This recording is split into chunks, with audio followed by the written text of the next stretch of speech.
Hi everyone, it's 314 React here. Today we are looking at 3DMark99 at last, bringing us full circle. So if you're new to the channel or new to this series on the channel, we have been looking through all of the 3D marks as part of a playlist that you can view in the description. So we started off 3 months ago with 3DMark 2000 with DirectX 7. Then we went on to 3DMark 2001 into the DirectX 8 era. Then we went on to 3DMark 2003, starting off the 3DMark DirectX 9 era. We then went on to 3DMark 2005, which went to DirectX 9C. Then onto 3DMark 2006, which evolved DirectX 9 even further onto Shader Model 3. And of course, DirectX 10 with 3DMark Vantage came next. Shout out to Ryzen when 3DMark decided to venture into game making a little bit. 3DMark 11 for DirectX 11, and then on to more advanced DirectX 11 benchmarks such as Firestrike, Cloudgate, Ice Storm, and then on to Skydiver. Then we looked at the brand new benchmark that was released this year called Steel Nomad. Then we went to Time Spy with the early DirectX 12 benchmarks. Then we went to the first ever ray tracing benchmark they released called Port Royal. Then we looked at the DXR 1.1 feature test. And then we looked last week at Speedway, the DirectX 12 Ultimate ray tracing benchmark. So with all that said, here we are. It's been a hell of a journey going through all these 3D marks. Very nostalgic, but also I've gained a lot of new nostalgia for the newer benchmarks that I hadn't quite caught up on. And now here we are, back to 1999. Of course, this isn't the very first benchmark that was ever made, technically, by the members of the Futuremark / Mad Onion team. The first was Final Reality, which was released by Remedy Entertainment in 1997, the same Remedy that would go on to make Max Payne and other such amazing games. Remedy was founded by demo sceners from the legendary Future Crew and other demo groups. They worked with VNU, European Labs, to make Final Reality, and then after that a separate company focused purely on benchmarking was founded, which became Futuremark. So of course you can get the full history of this from this website in the link in the description. Now I purely haven't looked at this yet because I haven't managed to find a download for it, but it's a DirectX 5 demo, so this is really old. One day I will try and get a copy of it and run it, but technically because it's not Futuremark 3D Mark, it's kind of the precursor to that whole thing.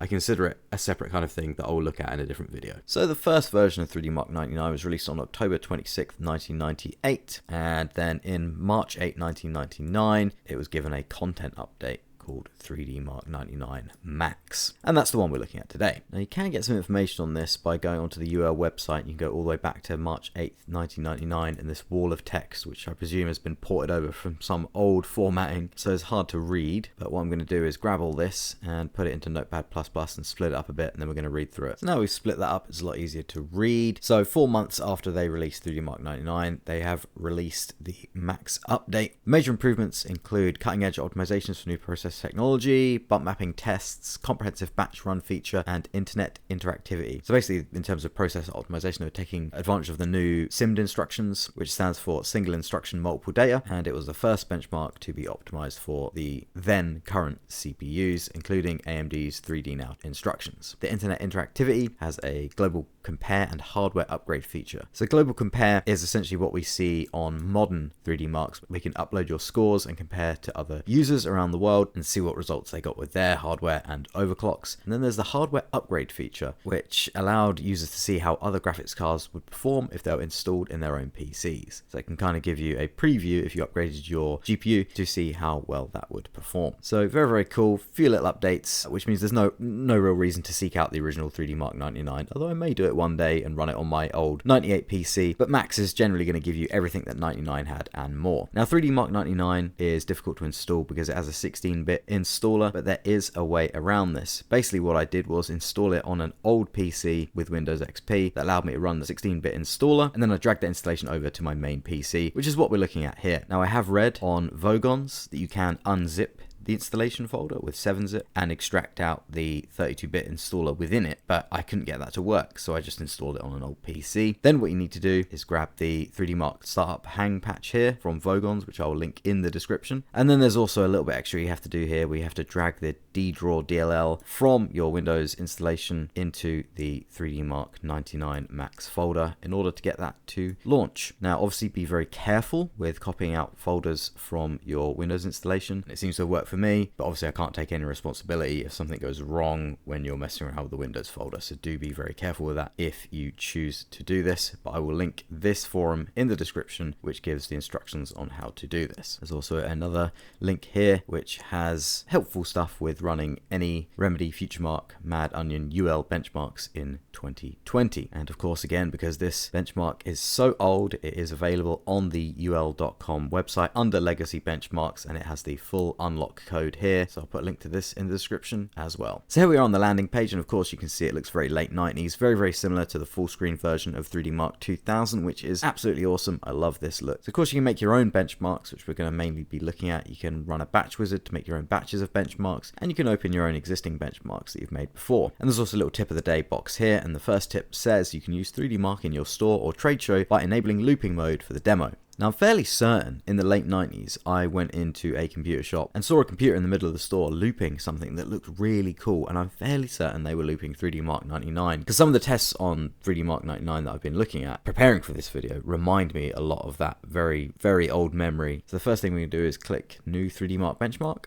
Now this comes up with an error here where it says 3DMark cannot use the default display settings with your 3D accelerator because it has too little memory, which is similar to what we saw on 3DMark 2000 unpatched, where it can't detect the right amount of memory, so it thinks you don't have enough video memory. When of course we have 24 gigabytes, but it wants 4 megabytes, but it just can't read that amount of VRAM properly. So it says it doesn't support 3D acceleration in 800 by 600 mode, and the monitor and monitor settings do not support 800 by 600 mode, but we will be able to run this in 1080 because I've already run it before, so I think this error can be ignored. So here we are on the little benchmark editor here. Of course you can edit the name of it. You can go and select all of the tests. There's 26 of them, and they take about 7 minutes to run. And of course you can go through and enable each constituent test by itself. And then of course there's your looping options, and here's the main graphical options. So yeah, it's reading the total video memory here, which looks wrong anyway, and then it's got video memory used and then video memory available, which also looks wrong. So yeah, something really strange is happening here with how it's reading the amount of video RAM. It looks like it's saying I've got 31 gigs of VRAM. So even the 4 megabyte error at the start doesn't make any sense, but it's just the foibles of using such ancient software. Of course, we're going to be running this on an RTX 4090 with a Ryzen 7700X and 32 gigabytes of RAM, which is going to be so unbelievably overpowered for running this. It's hilarious. We can go all the way up to 4K. However, as I found with some of the older benchmarks, I believe 3DMark 2001, when you try and run it at 4K, the actual window that it's displaying is 1080p and only does one corner of the benchmark, so the rest is rendered off screen for some reason. So we are going to limit it to 1080p, 32-bit color, and again we've got the same weird glitch that we had with 3DMark 2000, I believe, where the Z buffer depth comes down to 16-bit, 24-bit, 24-bit, or 24-bit. So again, we're going to choose 24-bit. We got triple, single, or double frame buffer. I think I mentioned in the 2000 one that originally on old hardware you could set this to single and you could just see the screen flashing as it was rendering to a single frame buffer rather than triple buffering, which was quite funny, but modern hardware or software won't let you do that, so we're just going to be running on standard triple. Now the CPU optimization, all it can detect here is an Intel processor, so we're just going to leave it at that. I imagine on older hardware you'd have extra options under here saying AMD 3D Now or Intel MMX, etc. So we'll just leave that as is. First thing we're going to do is fire up the benchmark. We've got all of the tests running here, so it's about 7 minutes to run through it, and we're going to see what awesome music plays and what awesome environments they put in.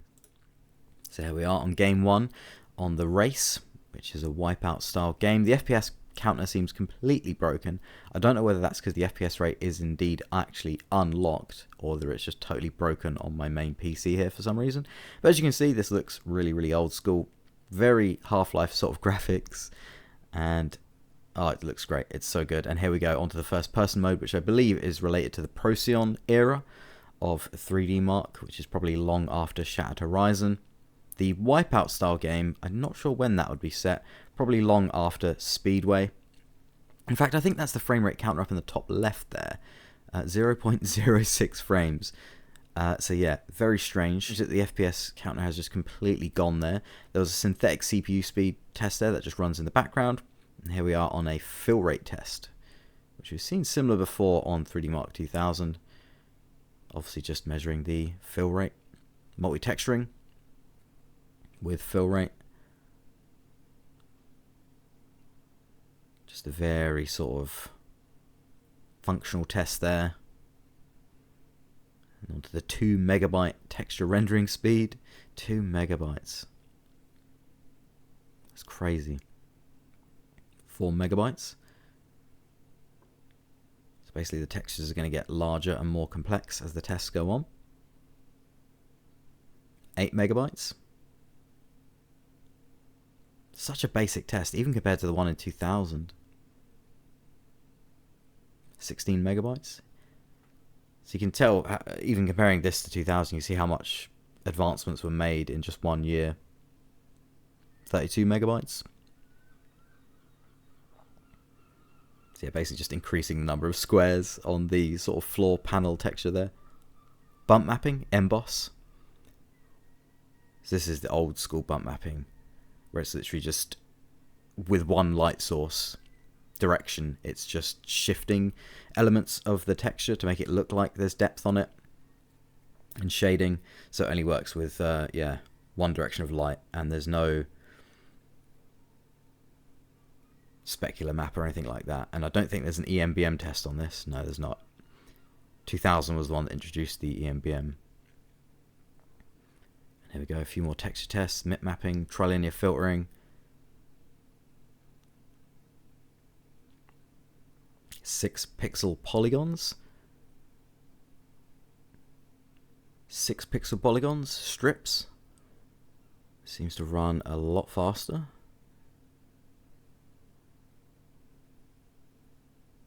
.25 pixel polygons. Not 100% sure what this test is and what it's actually doing. It looks great, but the first one seems to run quite slow, which is bizarre. All the way up to 50 pixel polygons.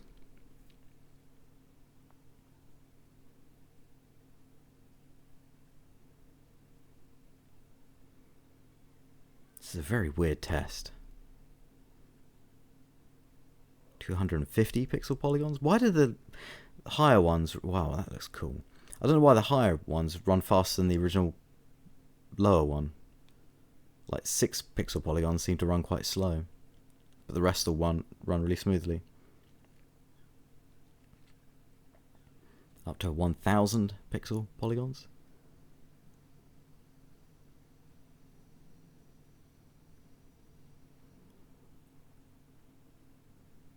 And strips again. I'm going to have to look into what these actually are. There was no technical guide with this, unfortunately, so... And then the last few were just theoretical benchmarks that run in the background there. So we have 31 3D marks and 1148 CPU 3D marks. Because the way it adds up the frame rate to give the 3D Mark score, because the frame rate monitor was just totally broken for whatever reason, I imagine it just gets a completely wrong score off of that, because it was reading sub 1 FPS. Even the CPU score seems quite low, and I think that was with the theoretical benchmarks that don't actually have any visuals to them. We can try and click on global compare, and it crashes the program. Okay, and hardware upgrade also comes up with an exception. Failed to get data for install ID. Okay, I don't know what that means. I mean, these almost definitely wouldn't work now anyway. Result browser. That one doesn't even bring up an exception. That one just completely freezes it. So we're going to exit out and come back in. So I couldn't find any information on the pixel polygons test. I'm imagining because it was before pixel shaders, they're literally just putting a polygon to the size of a pixel and then using that to kind of give a very sort of pre-pixel shader effect, which would make sense from the effect that we see there. It looks like pixel shaded water. Ancient technology, DirectX 6. Wow. So let's quickly take a look at the batch run wizard. For some reason, clicking that brings you to the same benchmarking window that you click on when you click on new benchmark for some odd reason, but you can click on batch run here. You can select your rendering platform, internal, external, and then you can select all the different resolutions, color depths, frame buffers, and this does actually give you the option to switch between CPU optimizations, whereas this doesn't. The rendering platform doesn't either. I'm guessing internal and external means like an onboard GPU and a discrete GPU. It's just odd that the batch run has these options. I'm guessing this isn't verified against the actual hardware like the other drop-downs are. But yeah, it's basically the same as what we've seen before. You can just select a whole bunch of different tests with different parameters to run and then just kick them off and let it go. Bizarrely, even here, yeah, the Z buffer depth is just 16, 24, and 32, not 16, 24, 24, and 24. This must just be literal options rather than anything verified against hardware, whereas the options here must be verified against hardware or software, and that's where you get weird results. Very strange. But yeah, you can select every single test and it will last about 72 hours and 49 minutes to run through all those. But you will get a batch run of every single combination, which will give you lots and lots of different results. And also this old school Windows 95 to Windows 98 looking image here is just awesome. So we've seen the benchmark there, but by far the best part, just like most 3D Marks, is of course the demo. And this demo you can see has the roots of 3D Mark 2000 in it, with the cool music, cool scenes, and amazing effects. There's even some effects in the demo that aren't present in the actual benchmark. So let's fire up the demo mode. So immediately, quite atmospheric. You can see there, Futuremark. So they were Futuremark, then they became Mad Onion, then they became Futuremark again, and then they became UL. And there we go, the Max FX technology. So that's the similar technology used in the Max Payne engine, because of course it's Remedy Entertainment, as mentioned. So the history of this goes so far back. You can probably trace the members of the team who worked on 3D Mark all the way back to stuff in the 80s probably. It's something I'll have to do a bit of a historical deep dive on at some point. But for now, let's focus on the demo. There's some nice sprites there as the meteorites. Oh, that's brilliant. It's an actual polygonal meteorite there. Again, back in the day, this would have been running on CRT. So a lot of this sort of stuff you may not notice so much. But at high resolutions on digital, you definitely notice the low resolution polygons and the sprites and stuff like that. This is amazing. This is similar to the high polygon test in 3D Mark 2000. Some really cool fill rate style stuff here. Yeah, this brings me back. This brings me back to that computer store in the late 90s when I was a kid. And just seeing something like this. I'm fairly certain it was this looping. Because it's such an old memory. It's really, really hard to think back that far. But it definitely reminds me of it. Especially this test here. The wipeout style test. I'm sure I saw that. And it just captured me. I was always into computers. I was so into computers. But seeing this sort of thing in a PC store just made me even more excited to get a computer. In fact, it was probably even, I don't know, maybe early 1998? It might have even been Final Reality they were playing on loop. I don't know. Oh, look at this bit. This is another bit that would look so much better on CRT. Just a sort of 2D environment with some basic smoke, fog, mist effects there. Some ancient textures. Oh, look at that effect though. That's cool. I think this is pre-pixel shaders as mentioned, so that kind of effect is really cool. And here we see some stencil shadowing, which looks like the kind of temple building sort of in the end of 3D Mark 2000's demo, and also like the building that we saw in Time Spy. And the little drone there looks like the technology out of Time Spy as well. So again, another link to the universe. Here we go. The Procyon. See, this was back before they gave the demos really cool names like Procyon. It was just called first person shooter and racing game, stuff like that. I'm fairly certain this is the Procyon era. So 3D Mark 2003, 2005, 2006. Oh, look at that. That's so cool. Adjusting the FOV while moving the camera, I believe, to get a cool contra zoom effect. Oh, there we go. Oh, these effects are so ancient now. Absolutely ancient. But so good. They still look so aesthetically pleasing. And the late 90s were just awesome for that kind of thing. So yeah, this is about 25 years old now. 25 plus if you look at the original 3DMark from 1998. And look how few people worked on this as well. Shadow Effect, one person. Armageddon, one person. 2 people on the first person level. And additional bitmap art by 1 person. So of course there are many other people that are working on this, but for those specific tests, I imagine nowadays there must be so many more people because the complexity of game engines has just gone up so much. There we go, 3DFX, 3D Labs, 3D Realms, all the companies they worked with. AMD, ATI, of course, 2 separate entities back then. Blue Micro, Compact, Creative Labs, Diamond Multimedia, EA, wow, Elsa, Epic, Tim Sweeney there, Gremlin Interactive, Hercules, Intel, Hercules. I remember seeing Hercules brand graphics cards in old shopping magazines for PC parts. It was just so amazing. Just wanted to buy them all. Still do. Nvidia, Ocean, Pellet, Rage Software, Real 3D, Rendition, Ritual Entertainment, S3, Team 17. Oh man. Video Logic. Like I said in the 3DMark 2000 demo, don't know how many of these companies exist anymore. I think some of them still do exist. It's so old.